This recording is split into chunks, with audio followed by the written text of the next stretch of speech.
سامیہ صاحبہ یہ بتائیے گا کہ یہ جو عمران خان صاحب کی ازدواجی زندگی کو خطرہ ہے، یہ ستارے جو بتاتے ہیں اس کی وجہ سے ہے یا اس میں آڈیو لیکس کا معاملہ بھی کہیں آگے آ سکتا ہے؟ کچھ ٹیکنیکل چیزیں بھی انوالوڈ ہیں؟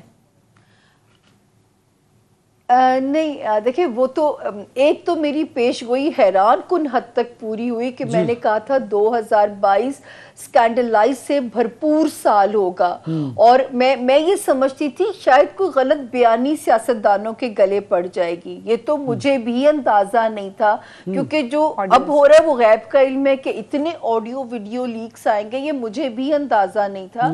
میں کوئی بے پر کی نہیں اڑا سکتی، لیکن میں نے کہا تھا کہ سکینڈل سے بھرپور سال ہوگا. ہر سیاستدان اپنی بات کرتے ہوئے سمجھ کے بات کرے کہ یہ نہ آپ کے الفاظ ہی آپ کی اکاؤنٹیبلٹی آپ کو کروا دیں. لیکن یہ جو میرج ہاؤس کی سختی ہے، یہ دونوں میاں بیوی کے ستارے اس وقت کرائسس میں آ گئے ہیں.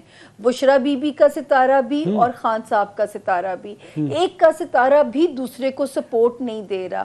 ہاں یہ میں کہہ سکتی ہوں کہ 1 جون 2022 تک اگر تو یہ شادی بچ جاتی ہے، تو خالی سیپریشن پہ کہانی چلی جاتی ہے، تو وہاں سے یہ سلسلہ جڑ بھی سکتا ہے، لیکن اس کا امکان مجھے کم ہی نظر آ رہا ہے. کیونکہ اس سے پہلے بھی آپ کو یاد ہوگا خان صاحب اور ریحام صاحبہ کی طلاق کی تاریخ جو ہے وہ بڑی ایک ہٹ پیش گوئی ہوئی تھی کہ میں نے کہا تھا کہ 26 اکتوبر سے آگے وہ شادی نہیں چلے گی، اور وہ 24 اکتوبر کو ڈیورس ہو گیا تھا.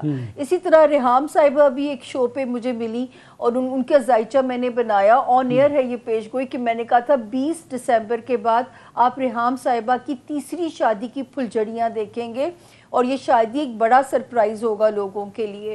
اور وہ 20 دسمبر کے ایگزیکٹلی بعد آپ نے وہ گونج بھی سنی. اس وقت عمران خان صاحب اور بشرا بی بی صاحبہ کا ستارہ دونوں ہی ٹکر پہ خراب جا رہے ہیں ازدواجی زندگی کے جو معاملات ہیں. اور اگر یہ بریک ہوتی ہے تو خان صاحب چوتھی شادی نہیں کریں گے، اس کے بعد وہ چانس نہیں لیں گے پھر. اچھا، یعنی کہ بشرا ماریہ یہ تو بڑی امپورٹنٹ بات کی ہے کہ بشرا بی بی کے بعد خان صاحب چوتھی شادی نہیں کریں گے. اور اچھا مجھے یہ بھی بتائیے گا، بالکل اس کا امکان نظر آتا ہے، امکان ہے اس کا مطلب ہے کہ 17 جولائی 2023 خان صاحب کے لیے بھاری ہے، اور 1 جون میں اگر ستاروں نے ان کا ساتھ دیا تو حالات ان کے 17 موافق جولائی ہو کے سکتے بعد ہیں. Things can be better for Imran Khan Sahib. تو وہ اب آپ کو آگے جو عام انتخابات ہوتے ہیں، چاہے وہ وقت پر ہوتے ہیں چاہے وہ عدلی انتخابات ہوتے ہیں، خیر اس حوالے سے بتا دیجئے گا کہ جو عام انتخابات ہے اس کے اوپر اس وقت بہت بڑی جنگ چھڑی ہوئی ہے، وہ اب کب وقت پر ہوتے دیکھ رہی ہیں یا پہلے انتخابات ہوتے ہوئے دیکھ رہی ہیں، اور اس انتخابات کے اندر عمران خان صاحب کی کیا پوزیشن ہوگی؟ اچھا، سب سے پہلی جو بھی ہم نے بات کی کہ جو ہے الیکشن وقت پہ ہونا، سب سے پہلے تو یہ ہے کہ اگر یہ سال الیکشن ہو جاتا ہے تو میرے حساب سے معجزہ ہے. اور اگر یہ معجزہ ہوتا بھی ہے تو سال کا سیکنڈ ہاف ہے، فرسٹ ہاف میں تو پاسبلٹی نظر نہیں آتی ہے الیکشن ہونے کی. ہو سکتا ہے ایسے بھی حالات ہو جائیں کہ جو ہے کوئی اس طرح کا سین بن جائے کہ جو ہے کوئی سلیکٹڈ لوگوں کا ایک الیکٹڈ سیٹ اپ بن جائے جو کہ آگے کھینچنا پاکستان کے لیے مجبوری ہو جائے. کیونکہ دیکھیں ایک چیز ایک پیش گوئی تھوڑا سا اس سے ریلیٹڈ ہے جس سے آپ اس کو ریلیٹ کر سکتے ہیں. اس وقت شاید پارٹیاں اپنی اپنی کوشش کر رہی ہیں، لیکن یہ بھی ہو سکتا ہے ان پارٹیوں میں سے سلیکٹڈ لوگوں کو چن لیا جائے، یہ بھی امکان موجود ہے.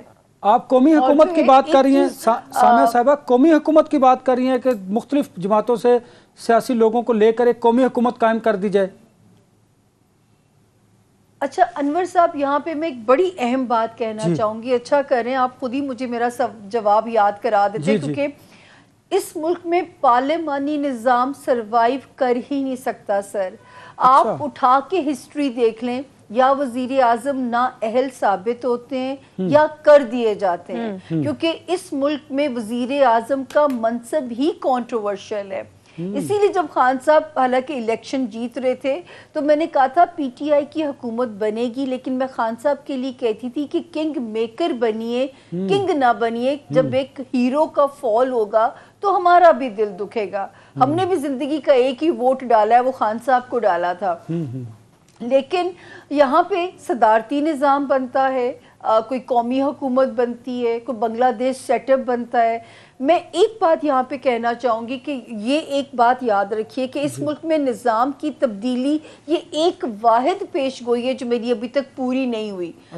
مجھے ایسے لگتا ہے جب پاکستان کے میں ذائچے کو پڑھتی ہوں، کیونکہ پاکستان کو اس سال سے استحکام ملنا ہے، اور مجھے ایسے لگتا ہے کہ جیسے یہ گونج سنائی دے گی نظام کی تبدیلی کی جو ہے، اگر ہم نے اور یہ 6 مہینے ہمارے پاس ہمارا تھنک ٹینک اگر آپ کی وساطت سے ہمیں سن رہے ہیں یا ہمارے اسکرپٹ رائٹرز اگر سن رہے ہیں تو نظام کی تبدیلی میں پاکستان کی سر بچت ہے۔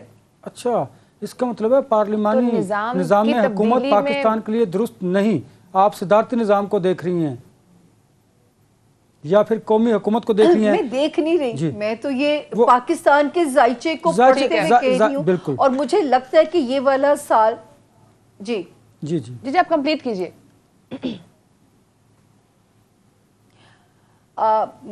I think آپ اگلا سوال کر لیں، میں تو بھول گئی میں کیا کہہ رہی تھی۔ ہم آپ سے یہ جاننا چاہ رہے تھے کہ آپ کس قسم کا نظام جو ہے وہ دیکھ رہی ہیں، 1 اینڈ 2 تھوڑا سا آگے بھی موو کرتے ہیں۔ پاکستان تحریک انصاف کی بات تو ہوگی، لیکن اب let's move toward Pakistan Muslim League N کی طرف۔ ان کے لیے یہ سال آپ کس طرح سے دیکھ رہی ہیں، 1 اینڈ 2 کیا اس سال یہ چانسز ہیں کہ نواز شریف صاحب واپس وطن لوٹ آئیں گے؟ اگر نون لیگ کی ساکھ کی بحالی چاہیے تو نواز شریف صاحب کا کم بیک اس سال میں 100% امکانات ہیں، پاکستان میں ان کا کم بیک اس سال ہوتا ہے۔ اور جو ہے جہاں سے شہباز شریف صاحب کے ستارے بھی کوئی خطرے میں نہیں ہیں، لیکن میں یہ نہیں کہہ سکتی کہ نواز شریف صاحب 4تھی بار وزیر اعظم بن سکتے ہیں۔ 3 بار وزیر اعظم بننے کی پیش گوئی تو میری آن ایئر موجود ہے، 4تھی بار میں نہیں کہہ سکتی، لیکن مریم نواز صاحبہ کے پیڈسٹل پہ بھی کوئی اتنی بڑی منصب ان کو ملتا ہوا نظر نہیں آتا۔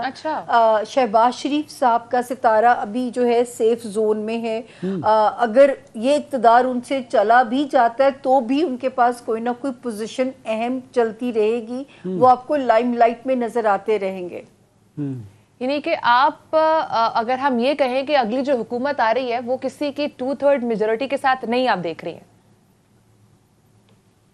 یہ تو چانس امکان ہی نہیں ہے، مجھے تو ایسا ہو جائے تو اس سے بڑا معجزہ نہیں ہو سکتا کہ جو ہمیں کہا جا رہا تھا کہ عمران خان 2/3 میجورٹی کے ساتھ لیڈ کریں گے، یہ تو امکان ہی نہیں نظر آتا۔ سامیہ صاحبہ یہ بتائیے گا کہ ہم نے سیاسی اتحاد بنتے اور ٹوٹتے دیکھے ہیں، تو بتائیے کہ مستقبل میں کس کس کا سیاسی اتحاد دیکھ رہی ہیں، اور اس سے ریلیٹڈ ایک اور چیز کہ MKM کے دھڑے جو ہیں وہ بھی متحد ہونے جا رہے ہیں، اس میں الطاف حسین کا جو مستقبل ہے وہ کہاں پر آپ دیکھ رہی ہیں؟ دیکھیں انور رضا صاحب، کاش کے ستاروں پہ پارٹیوں کے نام بھی لکھے ہوئے ہوں تو مجھے بھی آسانی ہو جائے۔ آپ لوگ شاید میرے سے زیادہ کی توقع رکھ رہے ہیں، میں نے کہا نا میں اشارے ملتے ہیں، انہی سے کہانی کو آگے لے کے چلنا پڑتا ہے۔ مجھے یہ تو میں کہہ سکتی ہوں کہ 8 مارچ کے بعد سے سیاستدانوں کو اپنے قبلے درست کرنے پڑ جائیں گے اپنے اپنے سروائیول کے لیے، چاہے وہ جو بھی پارٹی ہے۔ اب ان کو اپنے آپ کو اگر منوانا ہے تو ہر ایک کو اپنی ساکھ کی بحالی پہ کام کرنا پڑے گا۔ یہ پہلا سال ہے جو اس ملک میں ایک سینسیبل سیاست کا آغاز ہوگا، اور یہاں سے ایک اچھی امید نظر آتی ہے۔ یہ جو اب تک کی مارا ماری ہم نے دیکھی ہے، میوزیکل چیئر ہم نے دیکھا ہے، کیونکہ یہ جو پاکستان کے جو ستارہ خان صاحب کے لیے پریشانیاں پیدا کر رہا تھا، وہی خانہ پاکستان کے 4تھے گھر میں بھی خرابی، 4تھا گھر ہم کہتے ہیں ہوم لینڈ جو ہوتا ہے آپ کا، اس کے اندر بھی خرابیاں تھی، جس کی وجہ سے ہماری ساکھ دوسرے ملکوں میں بھی خراب ہوئی۔ لیکن یہ والا سال 2023 ہماری ساکھ کی بحالی بھی ہمیں دیتا ہے۔ تو یہ مجھے اس کا نقشہ کیا بنے گا، وہ کس کے ہاتھ میں باغ دوڑ جائے گی، اگر مجھے اتنا علم آتا ہو تو پھر میرا نہیں خیال کہ میں یوں مزدوروں جیسی زندگی گزار رہی ہوں۔ تو اللہ تعالیٰ نے بڑا محدود سا علم دیا ہوا ہے، اور ایک ڈومین کے اندر رہ کے ہی میں بات کر سکتی ہوں۔